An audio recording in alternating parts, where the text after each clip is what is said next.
है गाइस, आवाज़ के लिए थोड़ा खेद है क्योंकि थोड़ा जुकाम हो गया है, तो आप लोग आवाज़ को मैनेज कर लीजिएगा, ठीक है। चलिए हम लोग शुरू करते हैं। कल का मैच में तो हम लोग जीत गए, लेकिन हम लोग जीत के भी हार चुके हैं, क्योंकि हम लोग को पहले से पता था इंडिया जीते या हारे, हमें इस मैच से कोई अस्तित्व नहीं था, क्योंकि पाकिस्तान हम पे हंस रहा है। फाइनल अब पता नहीं इंडिया किस मुंह से खेलेगा, लेकिन खेलेगा हमारे साथ। कल पाकिस्तान को ये भी पता चल गया होगा कि यहाँ का आम इंसान ही बस देशभक्त बन सकता है, यहाँ का लीडर नहीं। वो बस ऑर्डर दे सकते हैं कि चाइना प्रोडक्ट को बहिष्कार करो, बाइकआउट करो। जो पाकिस्तान एक्टर के साथ काम करे वो देशद्रोही है, लेकिन जो क्रिकेट टीम के साथ खेले वो सही है। मैं किसी भी क्रिकेट टीम प्लेयर को टारगेट नहीं कर रहा हूँ, लेकिन जो सच है वही बोल रहा हूँ। कल तक नीरज चोपड़ा को भी गाली दे रहे थे लोग। सुप्रीम कोर्ट ने यहाँ तक कह दिया कि ये बस एक मैच ही है। ओहो, ये बस मैच ही है। पुलवामा में मरे हुए शहीदों की कुर्बानी बस एक कहानी का किस्सा है। क्या पहलगाम में मरे हुए शहीदों के परिवारों के आंसू पानी के बूंदे हैं? क्या हमारे देशवासियों के आत्मसम्मान बस एक ठेस पहुंचाने का एक कारण है? क्या तिरंगा झंडा के शान एक कपड़ा का टुकड़ा है? पाकिस्तान हम पे हंस रहा है। कल का मैच क्यों हुआ पाकिस्तान के साथ, ये मेरे समझ से बाहर है। हो सकता है यहाँ बड़े नेता का कोई कट लिया हो। एंटी नेशनल बस आम इंसान हो सकते हैं, लीडर वही करेंगे जो उसके लिए प्रॉफिट हो। 26 गारों का अटैक तो आप लोग को याद ही होगा। हाँ, 26 गारों का जब अटैक हुआ था, उसका एक साल बाद जब IPL का ऑक्शन होना था, उस समय पाकिस्तानी प्लेयर को एक भी नहीं लिया गया था। उस समय हमारे देश के बॉलीवुड के बादशाह ये कहते हैं कि पाकिस्तान प्लेयर T20 का बेस्ट प्लेयर है। वो ये भी कहते हैं कि पाकिस्तान को ना लेना हमारे लिए ह्यूमिलेशन है। अरे यार, पाकिस्तान को ना लेना ये ह्यूमिलेशन है, तो आपको ह्यूमिलेशन क्यों हो रहा है इस बात पे? भारत में जितना भी वायलेंस हुआ है, इसका पूरा जिम्मेवारी पाकिस्तान है। इसको एजेंडा कहते हैं, जो कि हम लोग को सीखना चाहिए। कल इंडिया पाकिस्तान के साथ एशिया कप ना खेल के एक एजेंडा सेट करने का बढ़िया मौका था, लेकिन इसे भी हम लोग गंवा दिए। चलिए आइए हम लोग ये भी देखेंगे कि 5 अक्टूबर को होने वाली मैच बाइकआउट होता है या रद्द होता है कि नहीं, कि बस आम इंसान ही बाइकआउट करते रहेंगे और सरकार ये कुछ एक्शन नहीं लेगी। ऐसा नहीं है कि पहली बार बाइकआउट हो रहा है, दुनिया में बहुत सारे गेमों में बाइकआउट हो चुका है। 1980 में अमेरिका और USSR के बीच में कोल्ड वार चल रहा था। उस समय अमेरिका ने मॉस्को ओलंपिक्स को बाइकआउट किया था, और वो एक लौता ऐसा देश नहीं था, वो फोर्स किया 60 ऐसे देशों को कि इसे मॉस्को ओलंपिक्स को बाइकआउट करें।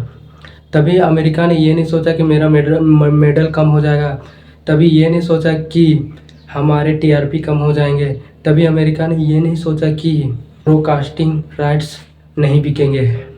ये होते हैं देश। जब अमेरिका बाइकआउट कर सकता था तो इंडिया भी कर ही सकता था, क्योंकि इंडिया दुनिया के सबसे बड़े क्रिकेट बोर्ड का सबसे बड़ा बोर्ड है BCCI, और अमित शाह के बेटे जय शाह ICC के चेयरमैन है। तो आपको सब बात था कि बहुत मुमकिन था कि ये कैंसिल हो जाए, बाइकआउट हो जाए, रद्द हो जाए, लेकिन ऐसा नहीं हुआ। ऐसा नहीं है कि पहले इंडिया ने कभी बाइकआउट नहीं किया है। श्रीलंका के खिलाफ 1986 में भी बाइकआउट किया था सिविल वॉर की वजह से।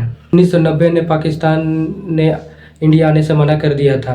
1993 में एशिया कप रद्द हो गया था। 2008 में चैंपियन ट्रॉफी भी नहीं हुआ था। तो आपको सब बात है कि रद्द हो गया था। अपने इंडियन टीम के प्लेयरों से भी थोड़ा नाराज़ हूँ, क्योंकि उन्होंने भी कोई ट्वीट और इंटरव्यू ऐसा कुछ बयान नहीं दिया जो कि ये पाकिस्तान के खिलाफ हो कि ना खेले, ऐसा कोई बयान नहीं दिया। WCL वर्ल्ड चैंपियन लीग में भी शिखर धवन ने पहले ही बोल दिया था कि हम पाकिस्तान के खिलाफ अगर मैच हुआ तो नहीं खेलेंगे। अगर सेमीफाइनल पाकिस्तान के साथ आता है खेलेंगे आप?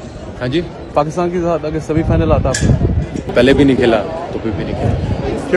टीम भले ही रिटायर हो चुकी है, लेकिन देश के लिए जुनून आज भी जवान है। जब बात आई पाकिस्तान के खिलाफ खेलने की, तो मैदान से दूर हटना मंजूर था, लेकिन अपने आत्मसम्मान से नहीं। ये एक सेमीफाइनल मैच नहीं था, ये एक संदेश था कि जीत से बड़ी होती है धरती की इज्जत, और ट्रॉफी से बड़ा होता है हमारा तिरंगा। जय हिंद। एक क्वेश्चन आप लोग सभी पूछना चाहता हूँ, कल जो मैच हुआ इंडिया पाकिस्तान के बीच, क्या वो पहलगाम के मरे हुए परिवारों को ठेस पहुँचा कि नहीं? क्या उन्हें वो मरे हुए परिवारों को इंसल्ट हुआ कि नहीं? आप लोग कमेंट बॉक्स में बताएं। ये पहला अटैक इंडिया में ऐसा नहीं है, पहले भी कितने अटैक हो चुके हैं, लेकिन ये अटैक इतना घिनौना था कि धर्म पूछ के मारे हैं। इंडियन सरकार ने भी बहुत अच्छा फैसला लिया। वाटर ट्रीटी को भी बंद कर दिया। ऐसा नहीं कि पानी को छोड़ा नहीं जाएगा, छोड़ा उस समय जाएगा जब पूरा भर जाए, तबाह कर दे। वीज़ा कैंसिल कर दिया, आना जाना बंद हो गया, ट्रेड कैंसिल हो गया। लेकिन उसके बाद फिर से धमाका शुरू हो गया, तांडव शुरू हो गया। यहाँ तक बहुत अच्छा चल रहा था। उसके बाद अमेरिका बीच में आता है और सीज फायर करवा देता है। वार रुकवा दी पापा।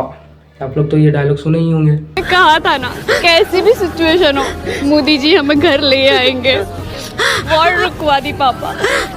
उसके बाद इंडियन सरकार ने भी निर्णय लेती है और अमेरिका की बात मानती है, क्योंकि बहुत सारे कारण था। हमारे यहाँ बहुत मल्टीनेशनल कंपनीज़ है, यहाँ बहुत से बाहर के लोग ट्रेड करने आते हैं, इस वजह से नुकसान ना हो जाए, इसलिए इस बात को भी हम लोग मान लेते हैं। चलिए इस बात को हम लोग तो डाइजेस्ट कर लिए। पाकिस्तान का तो कोई ठिकाना नहीं है, गरीब देश है। They deserve also the same. सबके लिए आईफोन है। कंपनी आके इन्वेस्ट नहीं करना चाहता है। चलिए यहाँ तक तो हम लोग डाइजेस्ट कर लिए, लेकिन मैच आगे अपना आत्मसम्मान का भी बात होता है। जो आपके हाथ में है वो तो कर सकते हैं, वो भी नहीं करेंगे तो ये हमारे आत्मसम्मान का ही ठेस पहुँचेगा। अगर आप लोग को अभी भी लग रहा है कि इसमें सरकार की कोई गलती नहीं है, तो मेरे दोस्त अगले लाश की इंतज़ार करें। जो सच से भागते हैं वो कायर नहीं, हथियारों के मददगार भी होते हैं।